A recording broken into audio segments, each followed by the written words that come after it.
Minimally, you have to give 2 gifts to 2 poor people. Not a penny apiece. Tzedakah, we're talking about charity. You have to give him enough that he should be able to purchase Sudas Purim.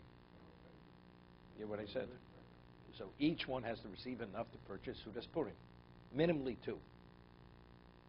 Right? You give more than 2, it's praiseworthy. But minimally 2. That's the base obligation. Yesh omrim sheishlitein kodem purim machzis min hamatbea kavua bosas man. Talking about machzis shekel. A half a coin. Zechel machzis shekel she'onosin ba'ador u'miach shesholish pomim kosav truma parsha beparsha. Where originally speaks about machzis shekel, it says truma 3 times. Yesh litin sholosh. So we give 3 half coins. In the United States, $3.50. Yeshlidno b'leil Purim. We give it the evening of Purim. We'll see, which means Kodim Shespalim Mincha is Erev Purim. Chein Nogim b'chol Medina Seilov Yeshlitein Shlosha Chatzoi Gedolim Shebnina. It's the half coin of the largest coin, the denomination coin in that particular country. Ki ein ma'peir sheshem machzis oleh b'levadzu. Medina's Österreich Yitnu Gimel Chatzoi Wiener. In Austria, you should give, the Ramos says, 3 half coins, which is called the Wiener. Shnikru Gamki Machzis V'chein L'chol Medina V'ein Chayev Lidno Rak Mishahu Ben Esrim Malo. Who has the obligation only if you're 20 and above, like the original Matzah Shekel? Yesh Om Shenosim Matzah Shekel B'Tztoko Milvad Sholish Matzahs Elu V'ein Ogin Kein. Others say, in addition, you should give another Matzah Shekel for charity, besides these 3. I mean, the Matzah Shekel, you also give it tzedakah. What do you do with it? You know, it's not you just put it into a box and leave it there. It's distributed to the poor. That's what you do with Matzah Shekel. You can use it for other things too. No, there's not Matos Laviona. Let's see the Mishna Berura. Kol Adam. The obligation of giving the alms to the poor, charity, to provide for the poor man to afford Sudas Purim, bein ish bein isha, whether it's a man or woman. Va'afil onim ispanis min hatzedakah das kamachronim tzorch losis ma shenoslu lo. What he receives, he has to pass on to another poor man, if he's able to. Litin lepochos, v'rashi litin macholmos. One does not give necessarily money. You could even food or money. V'lo motzosev case kama yishir matonos. Studied the Prima Godim. How much should it be? How much money should you give the poor man? The Prima Godim says it's unclear how much you should give him. Chudisher ritvokozov afilu shtei prutos. Yeah, you could even give him 2 cents, a penny to each poor man. The shove prut chashuv matona. That's called a gift. You've given him something.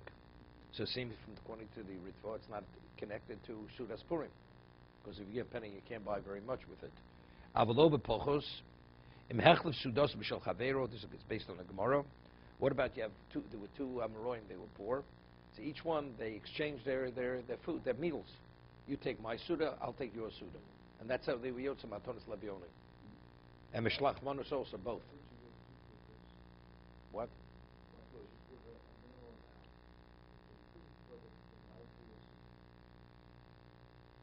There's the whole discussion.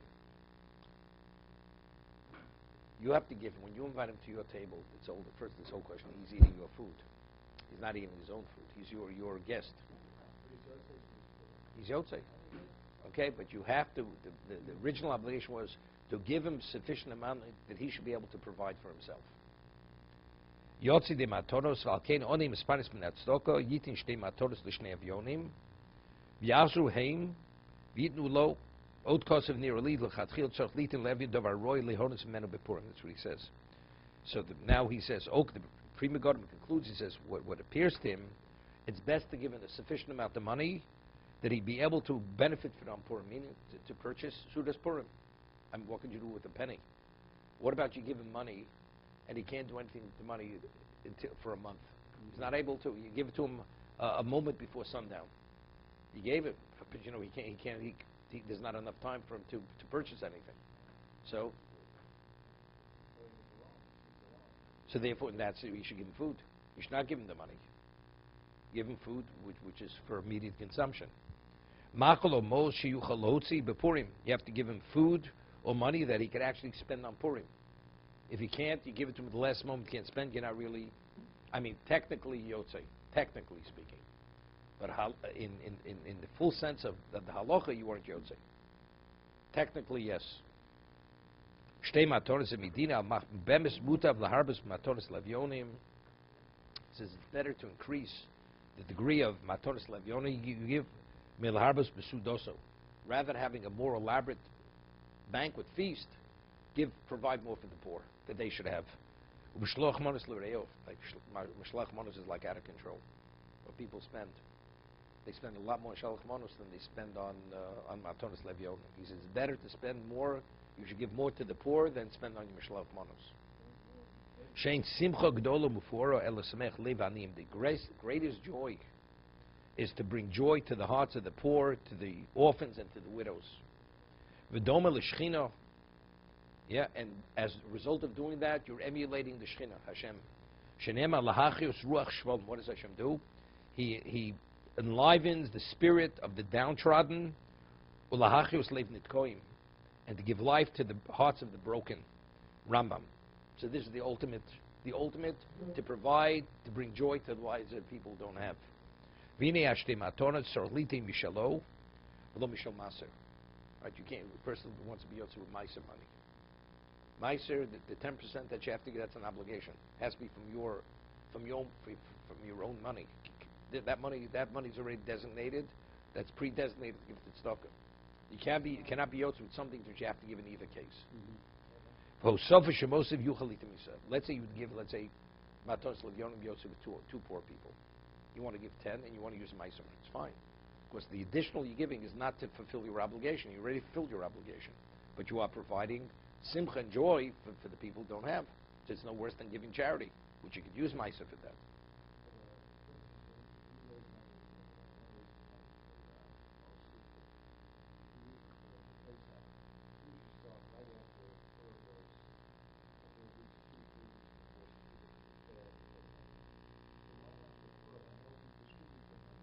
Let me tell you the difference. Most chitim is a minog. It's a minog. Shabur says, he cites Yerushalmi, it's an ancient minog that Jews would give wheat to those who didn't have, that you should have, when Pesach comes, they should have the means to fulfill the mitzvah Pesach. This is a law that was prominently legislated. On Purim, you must give matonis levyonim. That has to be given on the day. You give it earlier, you're not yotzei. You give mishlach manos earlier, you're not yotzei. You know, people send through the mail, UPS, FedEx, they send shalach manos. It arrives a week before Purim, or 2 days after Purim. Although it's a gesture, but in terms of the mitzvah, you did not fulfill the mitzvah. The money is given on Purim. That's given. It is given. It's given. Given Purim. Purim day. It's given. Definitely. Also, let's say a person goes to the store, what they call the makolet in Israel. They purchase and they have a bill. They're only purchased originally because they're counting on the money. They're going to pay the bill. So even though they're pre-buying, they're pre-purchasing, but it's only because they know that the money's coming. And I already tell them early, it's coming. Tell these families they could buy and it's going to be covered. They don't have to worry about it.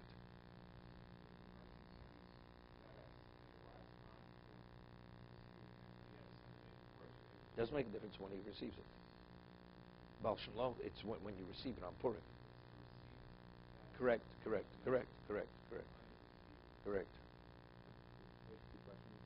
First one being, let's say the requirement at the end of the ritual is that it's a fruta each person. So the person gives, $100. The first 5 cents are considered matanas levyonim. The rest is considered meiser. Yes, according to Ritva. Okay. And just this is more of a general question. As far as the schar for these things, so one gets more schar for something that they have a chiyuv on. Right? No question. So if let's say someone's giving above and beyond, so the first 5 cents could have a greater schar than the rest of the money the person's given. And if you give meiser, you're adding the additional is meiser out of your own pocket. Or you could apply the same question to above meiser. So if someone's giving more money than they're required to, the first requirement they get a greater schar. No, no, no, no, no, no.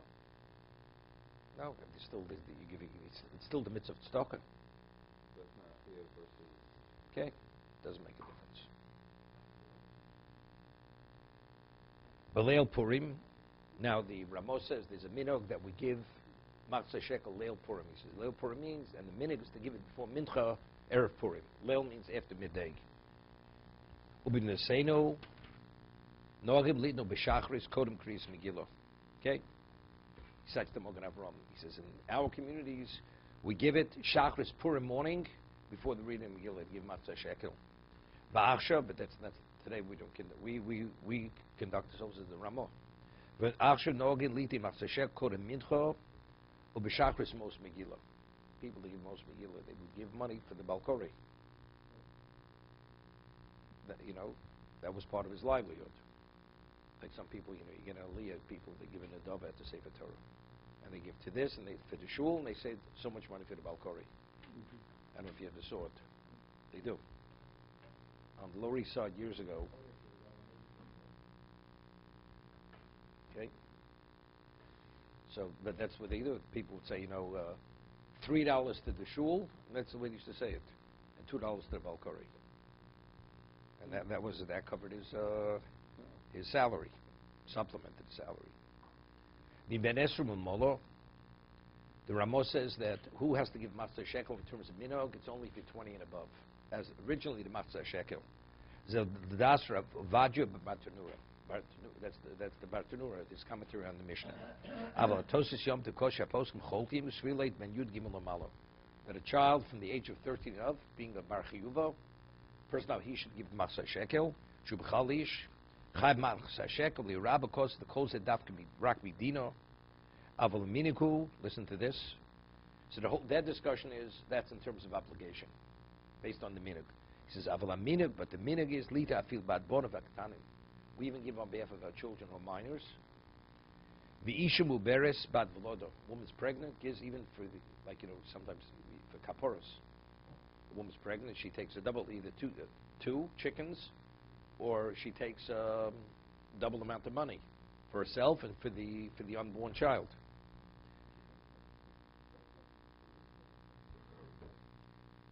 Once the father starts giving matzah shekel for the child, he should continue. It's not 1 year yes, 1 year not. Once you give, you should continue to give.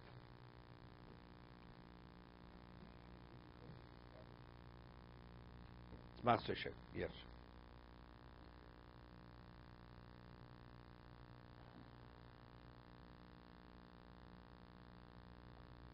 A Meshanim most Purim l'tzedakah acheres.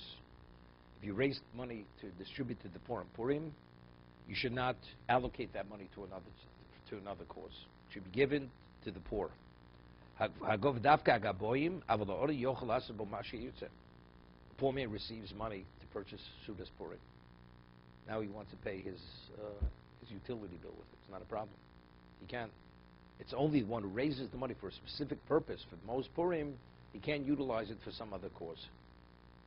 But once the person receives the money, that's his decision what he wants to do with it. Let's see Mishna Berura. A Mishana most Purim.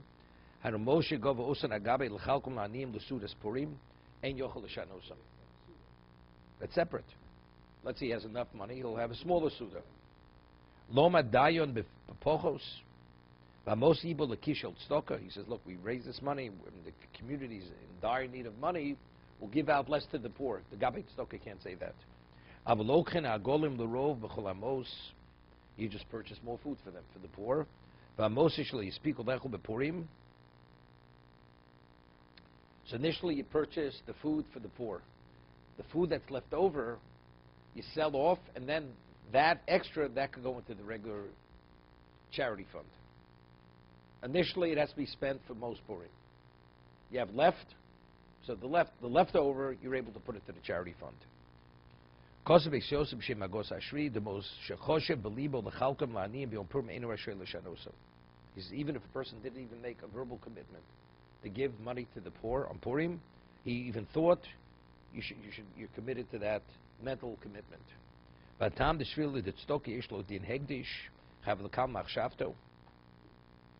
Is Dagosa Shritz. Avshlohotzi Biswasov. It's a whole question. You have to verbalize. If a person thinks in his mind he wants to bring a korban, are you obligated? So korban, because it says Nediv Lev. It says regarding the Mishnah, Nediv Lev. A person will commit himself in his heart, in his mind. So the question is, tzedakah, committing yourself to charity, is that similar to that? So it's a machlokas, it's an argument. So I'm saying, so let's hear an appeal, and a person, when he hears it, he's all moved and inspired, and he makes a mental commitment, he's going to give so much money. And when it comes to actually give the money, call out, he cuts it in half. Is he bound to that original mental commitment that he made in his mind that he was going to give it? It's not, I'll see. He was committed, he was going to give so much. And when it comes to the actual announcing it, he says, maybe I was too hasty to think that. So according to some Rishonim, he has to be matineder. He has to be matineder. It's like Hegdish. You make a mental commitment, you're bound to the mental commitment, even though you didn't verbalize it. Years ago, they used to tell the joke. This person, he was fleeing from the enemy, and he had to cross over a ravine. And he comes, and the bridge is washed out. So he makes a financial commitment to Hashem that if he survives, he gets $10,000 to tzedakah. Takes a log, puts it across the ravine, and as he's going, inching across, and when he's about to put his foot on the other side, he thinks, he says, $10,000 is a lot of money. Maybe I was too hasty to make such a commitment. He's already in safe territory. And as he has that thought, the beam gives a jolt, the log, and he nearly falls to his death. He says, God, I'm just joking.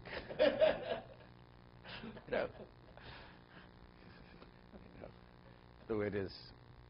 When a person is in the, he's in the vise, people make commitments. All of a sudden things, he gets a good report, and then already it's not so simple. Things become a little hazy. Yeah.